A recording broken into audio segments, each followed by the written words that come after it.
These are the most evil human experiments that actually happened. All right, fellas, let's start things off a little easy. Back in the 4th century BC, Greek civilization was reaching new heights. People were getting more and more curious about the world around us and began asking really important questions. What does that do? How does that work? Should I do a Did I leave the oven on? How do magnets work? Will she call me back? Is this real life? Or is this just fantasy? Can the shrimp really fry the rice? Or not? All pretty valid questions for people just wishing to learn the workings of the natural world. While many focus on the mechanics of the universe, others chose to focus on the inner workings of humans themselves, and not only from a philosophical standpoint. Sometimes you just want to know what makes us tick. That's what Greek physician Herophilus wanted to find out and document in detail. After getting his education at the Hippocratean medical school in Greece, Herophilus turned his bulging eyes towards the city of Alexandria, Egypt, with its big, throbbing library chock full of scrolls just begging to be read. "Time to go to Egypt," he said, and so he did. After getting himself established and taking on a student, a young physician named Atrocities, they got to work. Together, the two men would begin to carve out a new branch of science. Okay, yep, nope, that's where I thought this was gonna go, and that's exactly where it went. Side note before I get into anatomy, why was everyone's name back then so cool? Where did that go? Where did the awesome name culture go? Now everyone's name is like John, Bob, Tim. This guy's name was Aristophanes. Something like that, at least. I want that name. My name is Alec. I might legally change my name to Alecophagus. Anywho, anatomy, if you didn't know, is the study of the body. And back then, there wasn't much known about the body. For example, like what the heart is, or at least how it operates. And so, you had people like these guys who wanted to know what the heart is and how it operates. So I'd imagine that they might do some carving of people to look at it while it's still beating. I'm just saying, maybe, we'll see. We'll see what, you know what? I don't want to slander their name. I don't want to accuse them of anything until, you know, we see it. So let's see actually what happens. But in order to do so, you need some bodies to cut open to start slopping their guts around. And bingo. What better way to obtain fresh bodies than to use condemned criminals? Awesome. Captured and supplied by the Alexandrian rulers. Little Hero and Era were like kids in a candy store with a hopeful glimmer in their eyes, excited to begin their wondrous experiments. But surely the criminals put under the knife were already past their expiration date, right? Nope. Instead, Hero and Era performed live human dissections, called vivisections, to broaden their understanding of the human body.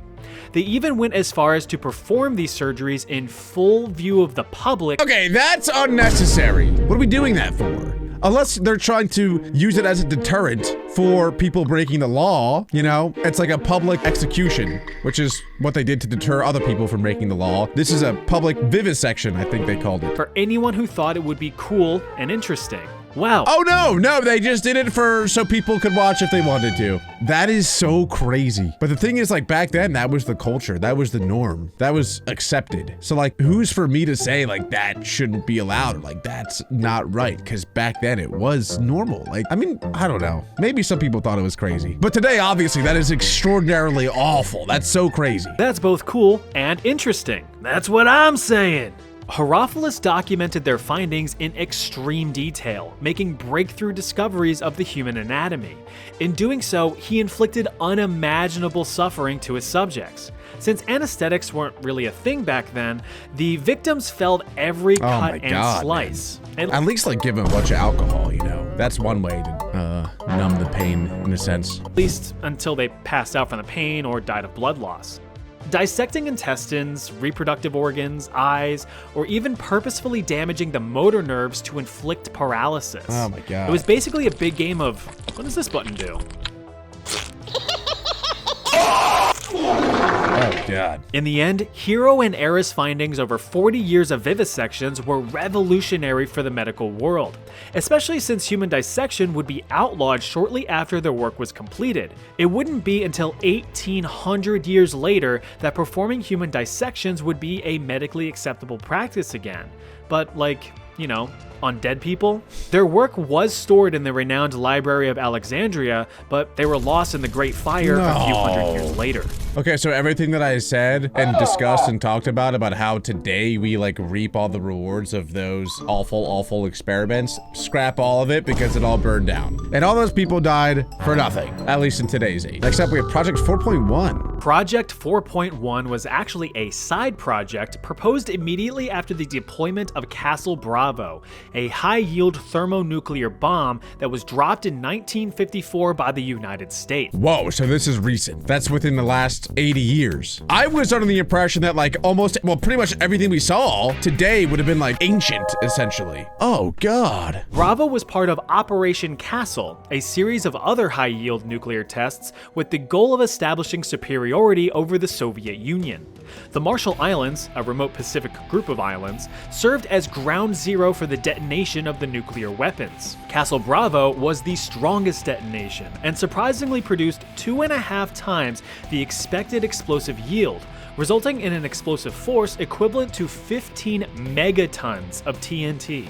To put that into perspective, that is 1,000 times the explosive force of the nuclear bomb dropped on Hiroshima, Japan in the final days. Bro, pretty sure Hiroshima like flattened here, the city. 1,000 times more powerful? And if this was developed like, I don't know, 40, 50 years ago, I don't know if you said a date. If you did, I forget it. Like, what do we have today? Especially with the whole AI and tech boom, and apparently AI is able to solve like math equations that mathematicians have been unable to solve for like 80 years. What does that mean in the nuclear field? What is that, like, weapons are we actually able to build these days compared to back then? Because technology is only getting like exponentially more advanced, which would then reciprocate to nuclear bombs. I wouldn't be surprised if we can make a bomb that's like 50,000 times the strength of Hiroshima. Oh, Lord have mercy. Like, goddamn. To make matters worse, the Marshall Islands were occupied with citizens. So US officials were kind of like, sir, shouldn't we get those people out of the... Bless you. Thanks, sir. Allergies have been bothering me all day. Must be the radiation, right? No, but seriously, are we gonna get those people out of the radiation zone? Yeah, that was on my to-do list. Well, too late now, so let's just see how things turn out. Operation Castle was quickly amended with the addition of Project 4.1. This new section aimed to study the human response to significant radiation exposure. As if tens of thousands of victims in Hiroshima and Nagasaki weren't evidence enough. Commander of the U.S. Naval Medical Corps, Eugene Cronkite, was in charge of the project and swore everyone involved to absolute secrecy because he thought the public wouldn't be too keen on the whole test nuclear radiation on non-consenting people thing. So it was done on purpose. I thought there may have been some sort of mishap, miscommunication, misunderstanding with getting the people out of there. But in fact, not only was it accidental, it was on purpose to leave the people there so that we could then study what happens from the radiation poisoning that they would then incur. Overall, 239 Marshallese residents were exposed to significant levels of radiation and began showing signs of radiation poisoning a few days later. Symptoms included loss of hair and significant skin damage with weeping wounds, although the wounds did heal rather quickly. Immediate observations ceased after 75 days with the conclusion that no long-term effects were likely. But just out of curiosity, regular checkups were performed on the residents for years after. Women saw increases in miscarriages and stillbirths, and newborns that survived experienced developmental difficulties, impaired growth, and a disproportionate development of thyroid cancer.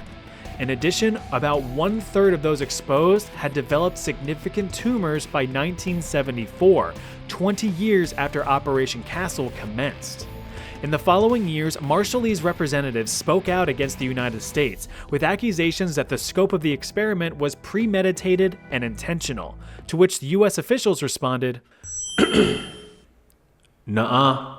It is pretty crazy what some countries are able to get away with, specifically the United States, to be honest, because the United States is such a big powerhouse that no other country wants to mess with them. With us, I guess, I don't know. The point is, when you're as powerful as the US, you can do something like this and there's not really gonna be any repercussion because no one's gonna do anything about it. During the early years of the Soviet Union, it wouldn't be uncommon for political opponents to quickly fall ill with a strong case of the death at the hands of poison.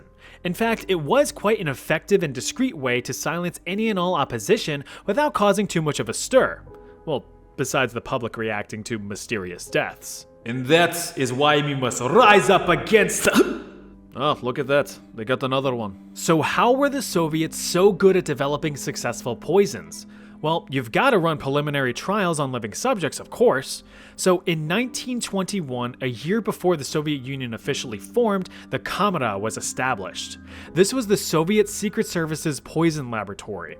Here, new deadly poisons were developed and tested on human subjects. That is where I would say that doesn't really seem necessary. Like, go get some cows, get some monkeys, rats maybe, you know? I just feel like the poison, I would imagine, would be very similar in effect to other animals as it would be to humans. So why do you gotta use it on humans unless they're on death row? That's the only way that it makes sense to me, where it's like you're going to execute them anyway, may as well get some good information out of it. But the first thing that we watched, the vivisections, that makes sense to do on people because, well, you need to know the human anatomy. Not a monkey's anatomy, but a human's. This one, though, like, that seems ridiculous. Prisoners from the gulags, various labor camps built around the country for anyone who even had a fleeting thought that wasn't approved by the Soviet Union.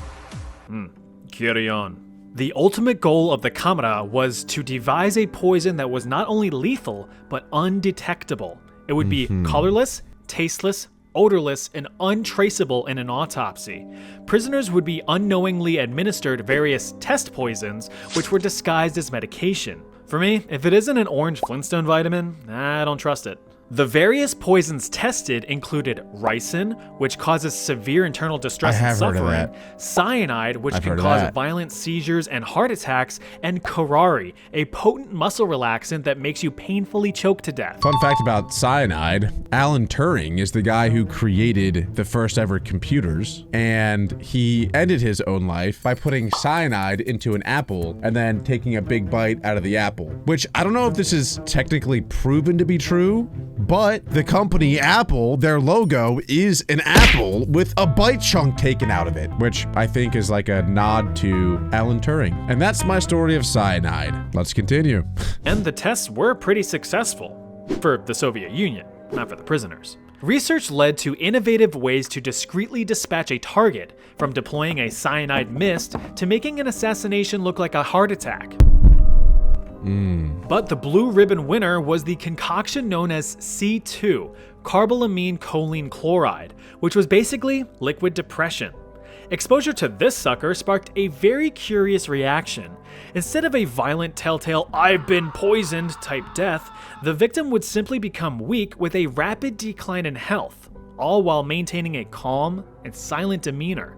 Death occurred within 15 minutes. Since the dissolution of the Soviet Union in 1991, Russian officials have claimed that the Kamera has been disestablished and abandoned. Now, I wonder if those, you have to ingest all of them, because I'm pretty sure, like, the one that you said, like, risen or whatever, you can just kind of, like, rub that on someone's skin, and then it gets absorbed by your skin, and then enters your bloodstream that way, and you can die that way. That would be, like, the most overpowered one ever. It is pretty crazy, though. I'm sure, like, so many people have been poisoned. What a just insidious thing to do, to poison someone. You know what I mean? Like, at least, like, fight them with your bare hands if you're gonna kill them. But poisoning someone is so cowardly. Next up, though, we have the Guatemalan syphilis experiment. This already sounds awful. Now, you may have heard about the Tuskegee syphilis study, which was an unethical medical study funded by the United States Public Health Service in 1932, which involved the study of nearly 400 African American men who had naturally contracted syphilis. The goal was to observe the effects of the disease when left untreated in African American males. Even though penicillin, an antibiotic cure for syphilis, eventually became widely available to the public, the afflicted men were intentionally never cured. Up, right? Well, the US decided to outdo themselves with the Guatemalan syphilis experiment. In 1946 to 1948, more than 5,500 Guatemalan natives, including children, were involved in the experiment against their will, with the Guatemalan government granting access to the unwilling patients in hospitals, mental institutions, and even orphanages. Around 1,300 relatively healthy individuals ages 10 to 72 were intentionally infected with syphilis syphilis. Does that guy look like me? No, he doesn't, right? No. That's not me. Why do I feel like he looks like me, though? I don't know. Sometimes people say people look like me, and then I don't think they do at all. No, he doesn't look like me. Guys, that's not me. I would never do anything like this. I promise. This is awful. Transmission was either done by direct bacterial contact into wounds or by sexual transmission with infected native sex workers, which were funded by the US government, by the way. The latter of which proved to be a very effective method of infection. The guy in charge of these experiments was Dr. John C. Cutler. That's not me. It doesn't even look like me at all. I don't even know why I brought that back up again, because he doesn't even look like me at all. I'm not even sure why I'm saying this at all right now. So let's continue. John C. Cutler. An awful human, it seems like. You can call him Dr. He often failed to keep accurate medical records of his experiments and instead would only provide anecdotal evidence in his findings, probably because he knew what he was doing was unethical. Which very much sounds like something only a dickass would do. Not only is this guy willing to experiment on foreign people knowing that they're going to die, but he's not even doing a good job with the research. It's kind of like the same morality question where it's like, okay, you know, we're willing to sacrifice 5,000 people's lives to then potentially save 100,000 people's lives. I understand the concept there. I understand the idea. But if you're going to sacrifice those 5,000 people, at least do a good job of taking note of what's happening. What an absolute disgrace and a dishonor to himself, his family, all of the United States as a whole. What a terrible, despicable human being that is. Joking aside, the experiments conducted on these people were gruesome. Perhaps one of the most notable documented examples of what these people experienced was about a female patient named Berta. The following is an excerpt from that document. Berta was a female patient in the psychiatric hospital. In February 1948, Berta was injected in her left arm with syphilis. A month later, she developed scabies.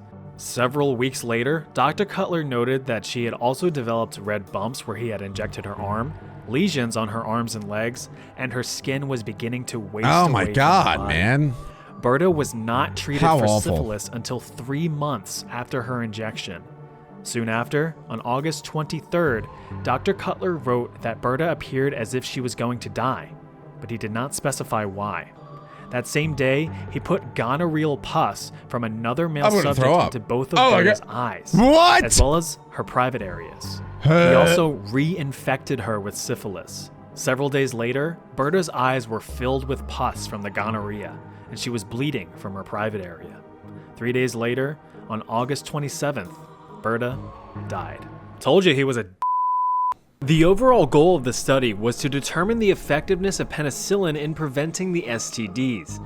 Dr. Cutler had allegedly finalized his reports in 1955, but no evidence was ever found proving that the reports were submitted for peer review or even published. So, out of all of that suffering, nothing of medical value was produced. Though, I will say in some glimmer of fairness, a treatment program was established by the United States and made available to the affected Guatemalan population, but only half were reported to actually have received treatments with a questionable quality of care. United States President Barack Obama formally apologized to the Guatemalan government in 2010, 62 years after the study was performed. I want to know what happened to that doctor, though. I hope that he got all the treatment that he was giving these Guatemalan people. He deserves the worst of it. What an absolute sicko. What an absolute crazy human. Next up, we have Unit 731. Yeah, that last one was quite the doozy, huh? Well, buckle up, because it's about to get way worse. See this right here? This is Unit 731. It was home to some of the most notorious and truly evil war crimes committed by the Japanese in World War II, which are definitely up there with some of the worst in the history of mankind. Unit 731 served as a lethal human experimentation and biological weapons laboratory during the Second Sino-Japanese War between China and Japan, which ran concurrent to most of the events of World War II. This nightmare facility was established in 1935 in the sub-provincial Chinese city of Harbin, 4 years after Japanese forces invaded the Chinese region of Manchuria. Inside, hundreds of thousands of Chinese and even some Russian prisoners of war were subjected to some of the most egregious and horrifying human experimentations known to man. I'm sorry, but why, like, why would Japan ever invade China? I'm not too, like, well-versed in Asian politics or anything, but isn't China, like, 10 times bigger and more powerful than Japan? There ain't no way Japan has taken over China. There's no chance. There's no chance. I understand if China wants to take Japan because Japan's like just an island next to China. Like, I get it. But like, I don't know how that would ever work. There's no way. But I think, at least, this might not be true, but I'm pretty sure like Japan and China beef a lot. Like, they don't really like each other very much. But I don't know. I'm not really well versed in Asian politics. Experiments performed on men, women, and children, which is everyone. Those chosen for experimentation were dehumanized and referred to as maruta, or logs, rather than as people, because the cover-up story for Unit 731 was that it was a lumber mill. Wait, is this a real image? It should be noted that the vast majority of the experiments in the facility were carried out to fulfill morbid curiosity, with those performing or overseeing the studies described as merely playing. What? A testimony from a Japanese professor who witnessed the studies was quoted saying that some of the experiments had nothing to do with advancing the capability of germ warfare or of medicine. There is such a thing as professional curiosity. What would happen if we did such and such? What medical purpose was served by performing and studying beheadings? None at all. That was just playing around. Professional people, too, like to play. No, that's actually insane. That is insane. That's like, what? That might be literally the worst rationale I've ever heard of all time. So basically, experiments were like, I wonder what would happen if we just hucked a grenade at a guy. Bang. Oh look, he exploded. Hey, can I go home now? Gee, I wonder if this large heavy object will crush this guy. Yup. And they're just getting nothing out of this. Will this guy freeze to death if I freeze him to death? Wow, who would have guessed? A lot of these experiments were designed to test the absolute limits of the human body. Tests included depriving victims of food or water to see how long they could survive. Okay, I'm gonna be honest, so like that, as long as if they're taking note of that, that at least is somewhat valuable info. You know what I mean? Somewhat valuable, I guess. In low pressure chambers until their eyes popped from their skulls, injecting victims with animal blood, hanging victims upside down until death, or even draining victims of blood just to study blood loss limits. Some victims were even dehydrated in front of large hot fans to the point of mummification. At the time of death, they only weighed 20% of their initial body weight. Perhaps one of the worst examples I've read was the forced pregnancy of female victims. The mothers were injected with various diseases and drugs just to see how they affected the unborn child, sometimes performing a vivisection, cutting the fetus out of the mother for examination. Oh my God, There's honestly so many more gruesome experiments that I just can't get into here, so if you are curious, I would encourage you to look them up. But it's like legit. Yeah, really bad, I'm good. Yeah, I'm good. By the end of the war, as Soviet forces were closing in, Japanese officials had all remaining prisoners executed and the entirety of Unit 731 hastily demolished to destroy any remaining evidence of the program's existence. The United States had discovered trace evidence and pressured Japanese officials into spilling the beans, under threat that they would be handed over to Soviet officials for trial and punishment if they did not cooperate. Once the US learned the full extent of the horrors of Unit 731, all of those involved were swiftly brought to trial and executed for their crimes. Except, no, they actually weren't. In reality, the United States claimed that the data collected from the inhumane atrocities was actually pretty valuable, since it is otherwise ethically unobtainable through conventional means. As such, many of those involved were granted immunity and freedom in exchange for the data. The deal was struck, and the United States kept everything under lock and key. The Soviet Union, however, pursued trials against the top military leaders and scientists from Unit 731. In the end, only 12 individuals were tried and sentenced to several years in labor camps, although the United States repeatedly denied that Unit 731 ever existed. Wow, that is just insane. And I was going to say that at least the United States didn't have the worst of them all, but in fact, we did. In potentially an even worse way, because someone else did it, and we were like, yeah, that's cool, just give me the info, you're good. Is that even worse? That might be even worse than doing it yourself. Well, that was awful. But if you guys want to see more videos just like this, make sure to leave a like, hit that subscribe button, and click right here.